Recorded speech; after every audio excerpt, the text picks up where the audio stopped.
Olá, aqui é o Vitor, esse é o canal Igor Educação e no vídeo de hoje a gente vai falar um pouquinho sobre Bolsa de Valores, né? Tem tempo que eu não falo aqui de ações, de nada nesse sentido, e eu vou explicar para vocês por que eu estou um pouco cético, né? Um pouco receoso sobre Bolsa de Valores, porque eu acho que talvez não seja a melhor hora para poder estar comprando ações nesse momento, tá? Antes de começar o vídeo, eu já vou explicando, isso aqui não é uma recomendação de investimentos, ok? Então, se você vai fazer algum investimento, pesquise, estude aí por você mesmo, tire suas próprias conclusões sobre as coisas e aí decida fazer seu investimento ou não. Esse vídeo não é uma recomendação, é apenas a minha opinião sobre o que eu estou vendo no mercado, tá bom? Bom, vamos lá. O que faz a bolsa subir, né, em prazos mais longos, né? É o lucro das empresas, tá?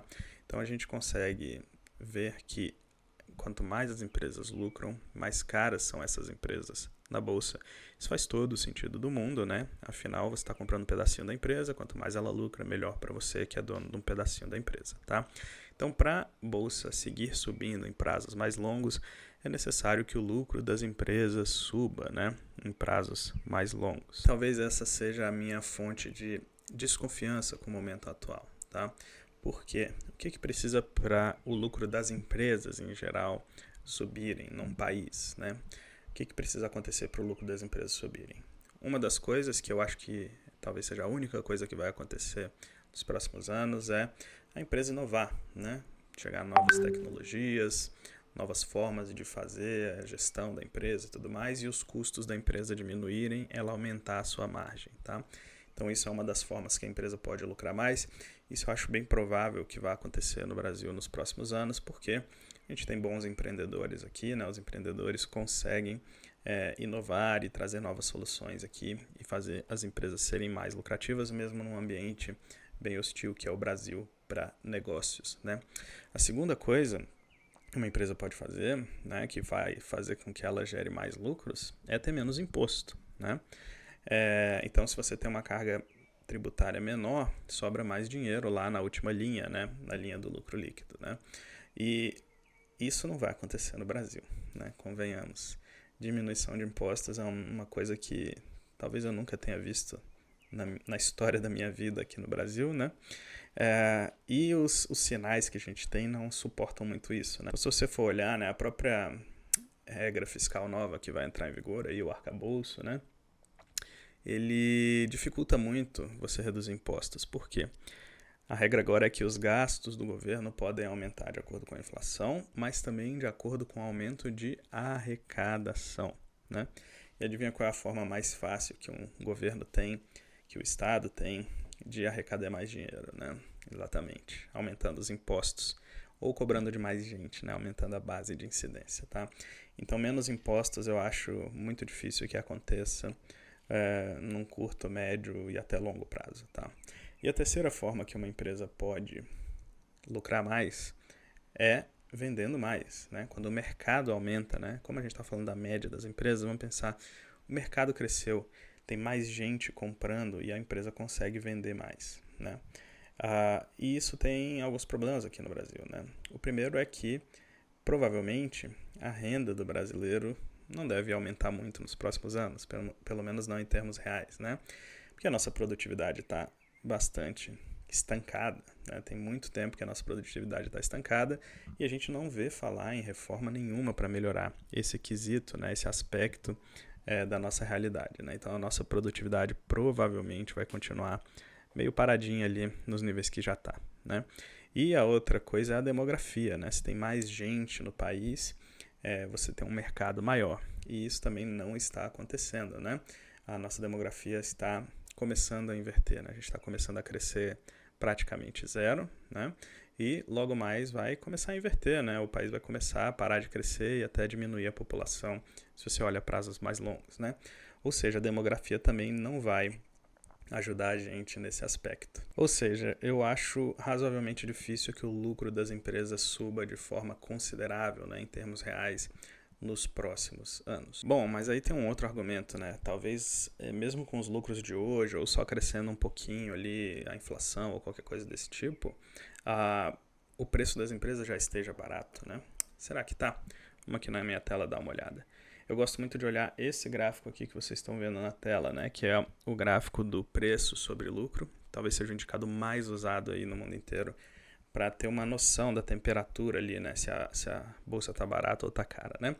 Nesse gráfico aqui do Oceans 14, eu excluí Petro e Vale. E eles têm uma metodologia ligeiramente diferente ali do normal, né? Do índice. Eles até botam aqui embaixo, né? O histórico considera todas as empresas listadas no site, não apenas a do Ibovespa. Os dados são diários e o cálculo é ponderado pela liquidez de cada papel, né? Então é um pouquinho diferente ali das contas para você fazer o Ibovespa lá, né? Não é o mesmo critério exatamente para fazer o PL do Ibovespa. Mas tudo bem, se aproxima aqui da média do mercado, né? Pega todas as ações que tem listadas no site aqui e tudo mais. Se você for olhar o preço-lucro, excluindo Petro e Vale, né? Que são empresas cíclicas muito grandes, que pesam muito lá no índice, a gente tem um preço sobre lucro aqui de 9,86, né? Vocês estão vendo aqui no cantinho da tela, né? 9,86 o preço sobre lucro hoje, tá? O que isso quer dizer, né? Que as empresas estão custando aproximadamente aí 10 vezes o seu lucro anual, né? E eu gosto de comparar esse indicador com a taxa de juro livre de risco, né? Que é a taxa do Tesouro, a famosa Selic, né? Se a gente compara com a Selic está pagando aí na casa dos 12 qualquer coisa por cento, né? Uma coisa que eu gosto de fazer é inverter esse preço sobre lucro aqui, né? Então, vamos arredondar ele para 10 para ficar fácil. Se a gente inverter ele, fica 10%, né? 0,1. E comparar com a taxa de juros, né? Que é 12%. Então, se você for olhar por esse critério, a bolsa não está pagando prêmio nenhum, né? Sobre a renda fixa, tá? Ou seja, não parece um bom momento para entrar. Diferente de quando estava aqui no início do ano, que estava um PL de 6, né? 6 e pouquinho, aí tudo bem, né? Fazia sentido, porque você tinha ali 16%, por exemplo, né, de earnings yield aqui contra um juro de 12 e tal. Tem um prêmiozinho ali na renda variável, né? Mas hoje em dia parece que não, né? E uma outra forma de você fazer é comparar uma taxa de juros de mais longo prazo, né? Se você for pegar a curva de juros no Brasil hoje, a maioria das taxas está acima de 10% também. Então, sobre essa ótica aqui, né, a renda variável não estaria oferecendo nenhum prêmio de risco, né? As ações aqui não estariam oferecendo nenhum prêmio de risco sobre a renda fixa. E isso não me parece muito atrativo. É claro, você ainda pode falar, mas Vitor, o juro vai cair, né? E aí a bolsa vai subir, etc. e tudo mais.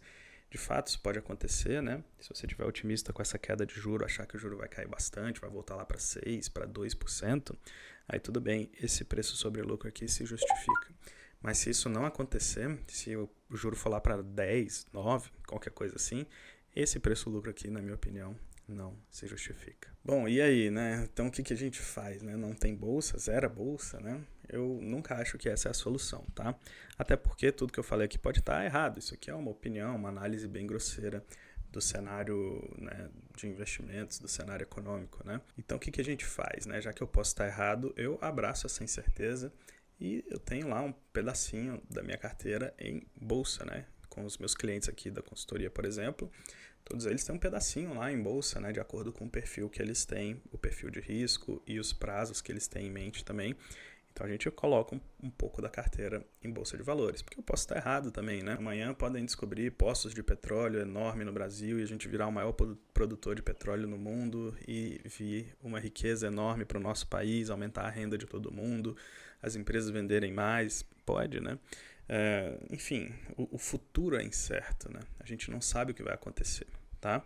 Então a gente tem que ter sempre um pezinho ali também em ativos de qualidade. Então o que você faz é escolher boas ações que você acha que vão prosperar no futuro, comprar elas ali e ter aquele percentual na sua carteira sempre, né? Se você tiver certo e as ações forem mal, tudo bem, né? Faz parte, ele era um percentual da sua carteira, o resto da sua carteira estava diversificado, descorrelacionado e foi bem, e você ganhou dinheiro no longo prazo, né? Mas se você tivesse errado sobre ações e elas explodirem, né, especialmente as que você escolheu, excelente, né? Você não ficou de fora também porque você tinha um pedaço da sua carteira investido naquele investimento ali com um risco um pouco maior. Então não tomem atitudes muito extremas, né? Muito ousadas com isso, porque A verdade é que a gente tem opiniões sobre o mercado, mas a gente nunca sabe 100% que a gente está certo, né? Bom, Vitor, e já que você não gosta tanto assim de ações, né? Do que você gosta então? Quais ativos você gosta? Olha, tem vários, mas eu vou mostrar um para vocês aqui que eu falo bastante há muito tempo já e que é um dos ativos que eu mais gosto, tá? Esse gráfico que vocês estão vendo na tela aí é o gráfico de rentabilidade e ele mostra 3 ativos, 3 índices, né? Basicamente. É o IMAB5, o índice Bovespa e o CDI, tá? O CDI e o Ibovespa você já deve conhecer, né? E tem milhares de comparações sobre esses dois índices por aí, né? Se você olhar nos últimos 30 anos, que é o prazo desse gráfico aqui, né? Ele vai aqui desde 2003 até agora 2023, o CDI bateu o Ibovespa, né? O CDI deu 668,9%, o Ibovespa deu 614,96%. Então o CDI ganhou do Ibovespa nesse período, tá? Mas tem essa curva verde aqui, que é o IMAB5, tá? Que é um ativo que eu gosto bastante, que deu 1.023%. Então ganhou de lavada de ambos, né? Tanto do CDI quanto do Ibovespa. E o que é esse índice? São os títulos atrelados à inflação de curto prazo, né? Com prazos menores do que 5 anos, tá? Isso então gera uma carteira de ativos ali atrelados à inflação, que é uma proteção muito legal no Brasil, né, já que a gente tem um histórico inflacionário muito importante, e ele gera sempre um retorno real sobre a inflação medida pelo IPCA, né? Então isso é uma vantagem legal porque já te protege de um dos maiores riscos do Brasil, na minha opinião, que é a inflação. Depois, como o prazo dele é curto, você pode ver que a volatilidade dele é muito pequena, né? Olha só, ele sobe praticamente em linha reta, né? A volatilidade é muito, muito baixa, né? Pra você ter uma noção, ó, esse pedacinho aqui que eu estou passando o mouse aqui foi 2020. Olha só como foi pequenininha a queda comparado com o Ibovespa, por exemplo, né? Então, realmente, é um ativo com muito pouca volatilidade e que tem um retorno sensacional ao longo do tempo. E o fundamento por trás dele é que ele paga a inflação mais uma taxa real, né? Sinceramente, eu acho que ele vai continuar sendo um bom ativo no Brasil, porque eu não acredito que o nosso problema inflacionário acabou, né? Eu acho que a gente vai continuar tendo inflações muito, muito relevantes ao longo do tempo e que esse ativo, inflação mais uma taxa real, vai continuar pagando bem por muitos anos ainda. Então, uma boa fatia aí da capital dos meus clientes e do meu também está em ativos que replicam esse índice IMAB ou em títulos de inflação mesmo, né? O próprio título lá do Tesouro Direto. Uma coisa legal também é que como esse título tem um vencimento curto e pouca volatilidade, muitas vezes você consegue utilizar ele como garantia para fazer aquelas operações legais com opções que a gente gosta bastante aqui no canal também, né? Se você está aqui, você sabe do que eu estou falando. Inclusive, se você tem interesse em aprender essas operações com opções para gerar renda na sua carteira, conheça os meus produtos aqui, ó. Tem os links aqui na descrição para você assistir um vídeo explicando como eles funcionam. E você, acha que a bolsa vai subir, vai cair, vai ficar nessa, tá pessimista, tá otimista? Deixa eu ouvir sua opinião aqui nos comentários. E eu vou deixar aqui para você um vídeo falando sobre operações de renda com opções, tá? Aqui vai ter uma operação legal que você pode fazer, que é simples, que é básica, que é legal de começar. Clica nesse vídeo aqui e eu vou te ver lá no próximo vídeo ou dentro de um dos meus produtos. Vai ser um prazer te ver lá dentro também, tá? Um grande abraço.